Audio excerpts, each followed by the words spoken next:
Hello aspirants, एक बार फिर से आपका स्वागत है लेगेसी आईएएस एकेडमी के इस यूट्यूब चैनल पे।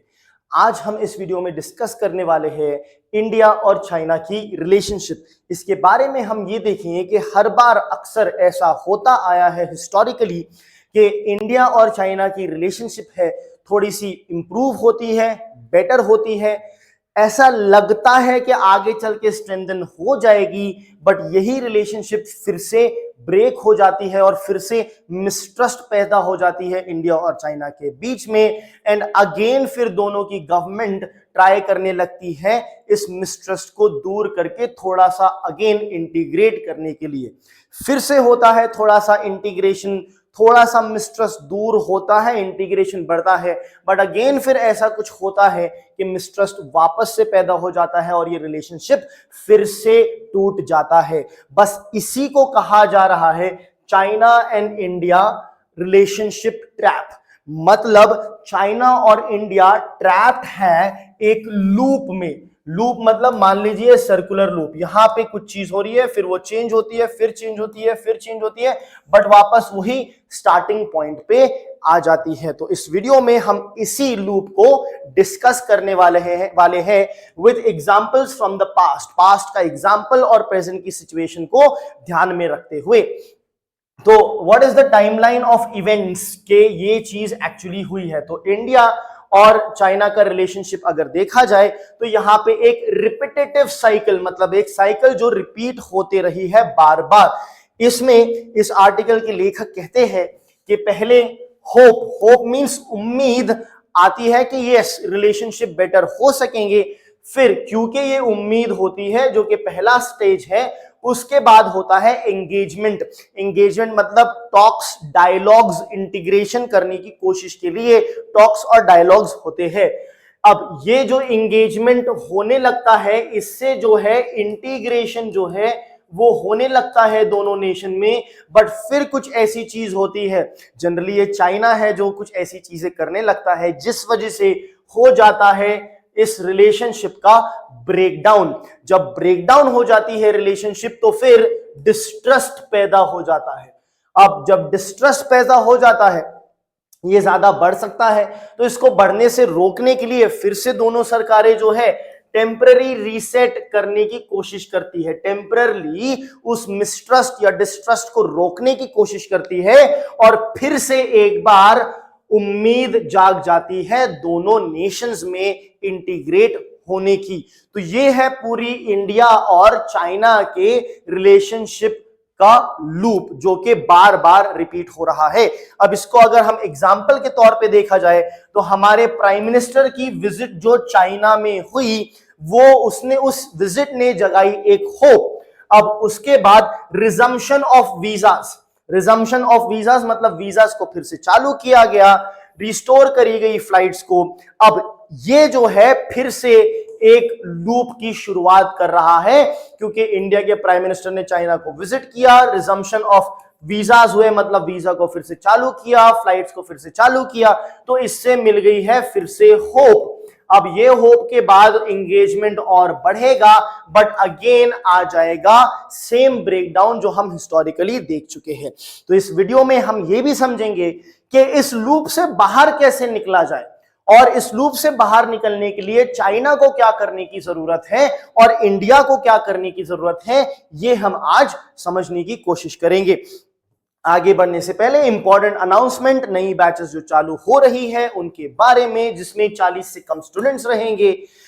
एक पहली बैच जो है वो रेगुलर बैच जो स्टार्ट होने वाली है 15 दिसंबर से, दूसरी 6 दिसंबर से वीकेंड बैच इंपॉर्टेंट होती है कॉलेज गोइंग एस्पिरेंट्स या फिर प्रोफेशनल वर्किंग प्रोफेशनल्स के लिए। जब आप एनरोल करोगे काफी सारे एडवांटेजेस आपको मिलेंगे लेगेसी आईएएस एकेडमी के द्वारा। Some of them are mentioned here, जैसे comprehensive coverage of syllabus, one on one mentorship, doubt solving session, regular interaction mentors और टीचर्स के साथ जिन्हें आपने जस्ट अभी देखा, daily mains answer writing practice और test series both prelims and mains के लिए। सो लेगेसी आईएएस एकेडमी बन जाएगा आपका वन स्टॉप सॉल्यूशन।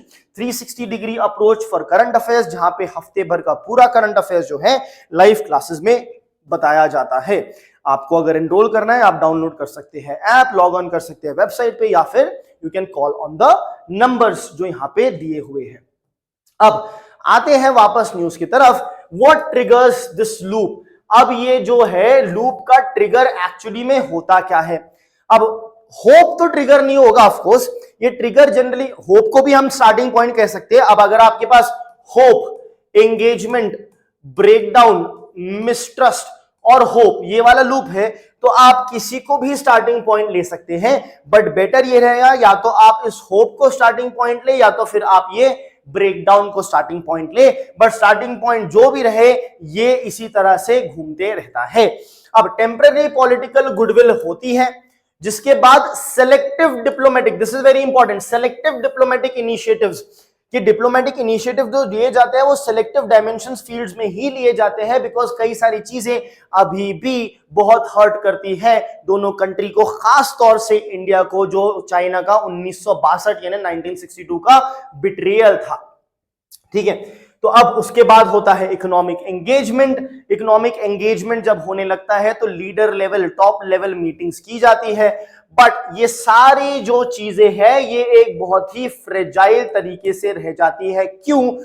क्योंकि आज भी नेवर एंडिंग इश्यूज चल रहे हैं इंडिया और चाइना के बीच में, जो कि है unresolved, specially the unresolved border disputes that are there. So 3 contested Himalayan sectors, जो एरिया जो इंटीग्रल और सोवरेन पार्ट है इंडिया का, चाइना क्लेम करता है कि उसका पार्ट है, तो ऑफ कोर्स इशू तो अनरिजॉल्व रहेगा ही रहेगा।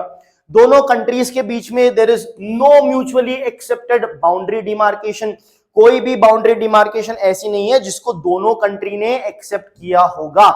इंडिया फॉलो करती है कि जो लाइंस ड्रॉ की गई थी, जो इंटरनेशनल रूल्स कहते हैं उस हिसाब से हम चलना चाहते हैं, बट चाइना जो है कंप्लीटली डिसरिगार्ड करता है।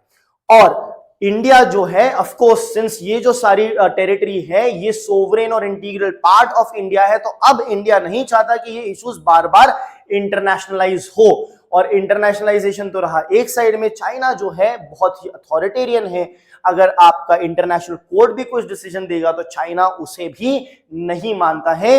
ये उदाहरण हम देख चुके हैं, चाइना का इश्यू जो है 9 लाइन का इन द पैसिफिक। ठीक है, इसके बारे में आप थोड़ा सा पढ़ सकते हो, ये इंडिया के साथ नहीं है, दूसरी साउथ ईस्ट एशियन कंट्रीज के साथ ये इश्यू चाइना का चल रहा है। कंटिन्यूअली जनरेट्स फ्रिक्शन, तो ये जो चीजें हैं unresolve boundary issue continuous friction generate करती है, स्टैंड ऑफ जनरेट करती है। चाइना बार बार किसी न किसी बहाने से अपनी आर्मी को इंडिया की बॉर्डर के पास तैनात कर देता है, ये बोल के कि हम यहाँ पे ये प्रोजेक्ट डेवलप कर रहे हैं, पाकिस्तान के लिए प्रोजेक्ट डेवलप कर रहे हैं, नेपाल के लिए, भूटान के लिए कर रहे हैं, और वहां पे अपनी आर्मी को लाके खड़ा कर देता है, जिससे हो जाता है आर्मी का स्टैंड ऑफ, और इसलिए फिर से ब्रेकडाउन और फिर से mistrust. Plus the Tibet factor, तो अब ये जो तिब्बत ऑटोनॉमस रीजन आप देख रहे हैं, यहां पे क्वेश्चन है the Dalai Lama's role and future succession. तो दलाई लामा को शेल्टर भी दिया है इंडिया ने, जिसके खिलाफ है चाइना। तो ये तिब्बत रीजन और दलाई लामा के इशू से रिलेटेड भी इंडिया और चाइना में हमेशा से कंटेंशन रहा है। फिर है इंडिया पाकिस्तान चाइना का ट्रायंगल। अब चाइना जब पाकिस्तान को सपोर्ट करता है तो हम सभी जानते हैं कि पाकिस्तान स्टेट टेररिज्म स्पॉन्सर करता है, और इंडिया चाहता है कि ये पाकिस्तान रोक दे, बट पाकिस्तान इसे नहीं रोकता है, और दूसरी साइड चाइना पाकिस्तान को सपोर्ट करता है। तो यहां पे हो जाता है ये कि पाकिस्तान चाइना तो एक ही थाली के चट्टे बट्टे, मतलब एक ही चीज एक ही तरीके से एक ही समान करने के हो जाते हैं, और इंडिया जो है यहाँ पे एक अकेला रह जाता है, because India does not support any kind और form of terrorism, whereas Pakistan is perpetrating such kind of terrorism, not just non-state but state-sponsored terrorism as well. And China and at times बहुत बार USA ने भी पाकिस्तान का support हर बार देते रहा है in order to balance out India. India को कमजोर करने के लिए पाकिस्तान का सहारा या पाकिस्तान का साथ USA ने भी दिया है, चाइना ने भी यहाँ पे दिया है। अब द अनहील्ड वॉन्ड, ये एक बहुत बड़ा इंपॉर्टेंट मुद्दा है। 1962 की जो जंग थी, जंग तो क्या ही कहेंगे, ये तो था चाइनीज अग्रेशन, चाइना ने जो है इंडिया का भरोसा तोड़ के अग्रेशन किया था इंडिया की टेरिटरी के अंदर। तो पंचशील जो थी, जवाहरलाल नेहरू का जो कॉन्सेप्ट था पंचशील का, कि म्यूचुअल रिस्पेक्ट होनी चाहिए, म्यूचुअल नॉन इंटरफेरेंस होना चाहिए, ट्रस्ट होना चाहिए, इस सब को बिट्रे कर दिया था चाइना ने, जिसके जख्म अभी तक भरे नहीं हैं। तो अब चाइना और इंडिया क्या कर सकते हैं ये देखते हैं। चाइना को अब कुछ ऐसा करना होगा जो सिग्निफाई करता है कि भाई आप सही में ट्रस्ट दिखा रहे हो। फॉर एग्जांपल, इंडिया का यूनाइटेड नेशन सिक्योरिटी काउंसिल के परमानेंट सीट के लिए चाइना को अब सपोर्ट करना चाहिए।